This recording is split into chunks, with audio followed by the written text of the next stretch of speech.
بسم الله الرحمن الرحيم إنا أنزلناه في ليلة القدر وما أدراك ما ليلة القدر ليلة القدر خير من 1000 شهر تنزل الملائكة والروح فيها بإذن ربهم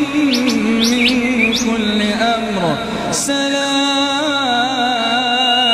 سلام هي حتى مطلع الفجر بسم الله الرحمن الرحيم لم يكن الذين كفروا من أهل الكتاب والمشركين منفكين حتى تأتيهم البينة رسول من الله يتلو صحفا مطهرة فيها